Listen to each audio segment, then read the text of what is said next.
Благодарам. Почитувани граѓани, почитувани медиуми. Специјалното јавно обвинителство и владата на Зоран Заев немаат веќе никаков кредибилитет.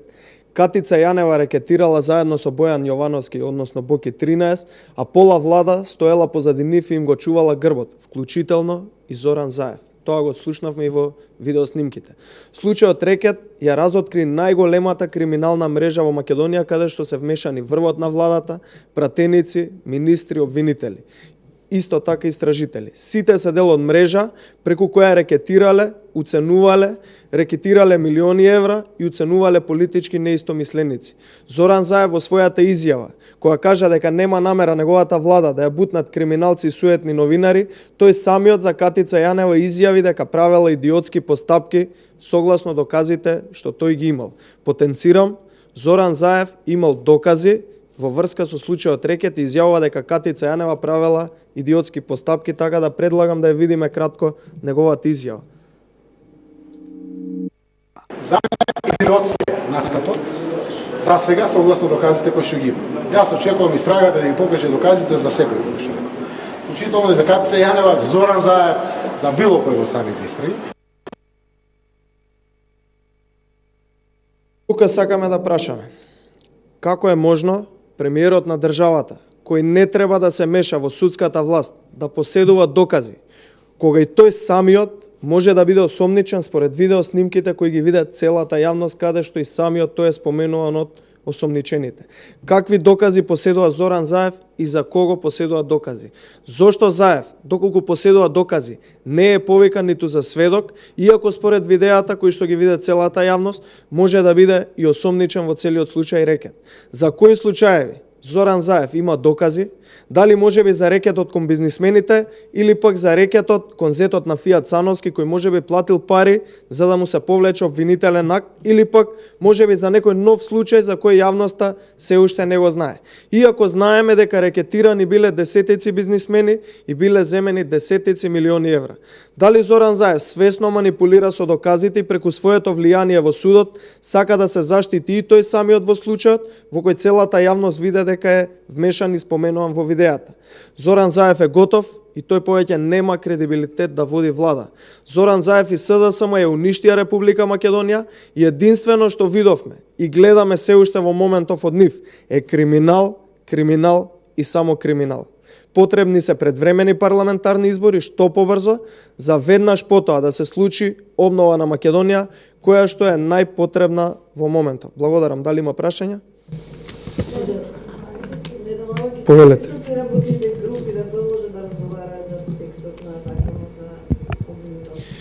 Не би можел да знам дали ќе се сретнат работните групи кои што веќе преговараат за законот за јавно обвинителство, тоа да се консултирам па ќе ви одговорам подоцна.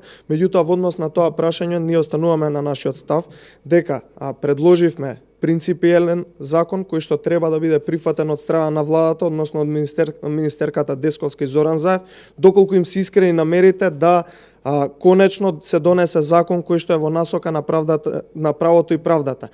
Доколку не им се искрени намерите, гледаме дека не им се искрени намерите, ќе се обидат да истуркаат закон на сила кој што нема да биде прифатен од ниедна страна.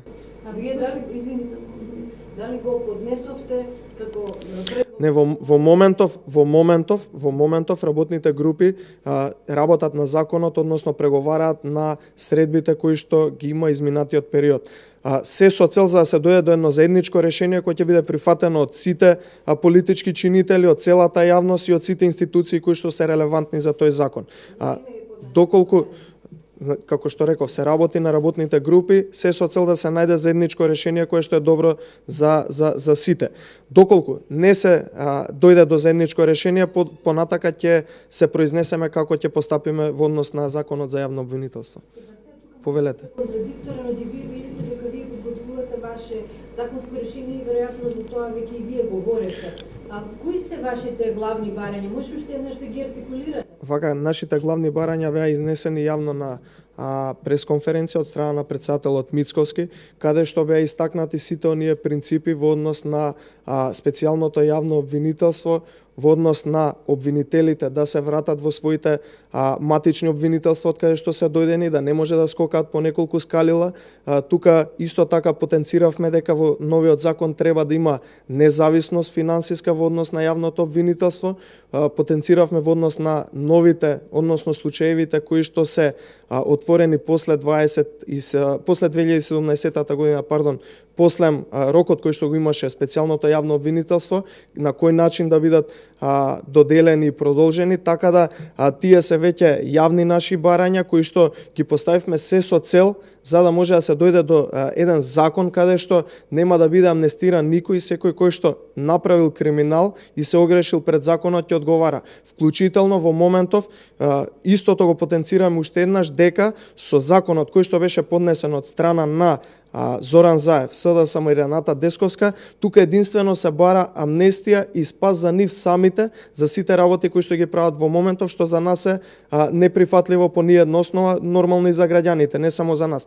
Затоа уште еднаш апелираме да го прифатат сето она што го побаравме, тоа се принципи на меѓународното право, принципи кои што се добри за владење на правото во државата и конечно се донесе закон од кој што ќе биде задоволна и јавноста и политичките неистомисленици, меѓутоа и сите оние кои што се огрешиле ќе може да одговараат пред законот.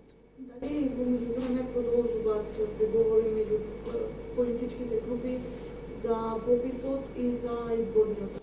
Како што реков, работните групи функционираат. Не би можел да ви кажам кога точно имаат агенда за средби, за преговори, бидејќи како што знаете голем дел од институциите, од луѓето беа на своите годишни одмори. Меѓутоа, ние продолжуваме да ги браниме нашите ставови во тие работни групи и да стоиме на нашите ставови кои што јавно ги изнесовме по трите основи, односно трите важни закони за преговарање. Закон за јавно обвинителство, законот за попис и изборниот модел кој што во моментов исто така се преговара. Бидејќи сите три прашања кои ги споменавте или заедно најака можност за лидерска стојат отворени цело лето. Постои ли можност сепак да се препушти лидерите да го решат на лидерска? Не би можел во моментов да кажам, како што знаете веќе истите тие прашања по однос на законите се на масата на преговарачките маси, односно се тема на преговори помеѓу трите работни групи, меѓутоа постои секаква можност, зависно од тоа што ќе договорат работните групи. Бидејќи тие се клучни, колку таму може да се дојде до некоја средина за подоцна, нормално на таа лидерска средба, доколку би се случила, да се разговара исто така и за датум за предвремени парламентарни избори. Благодарам.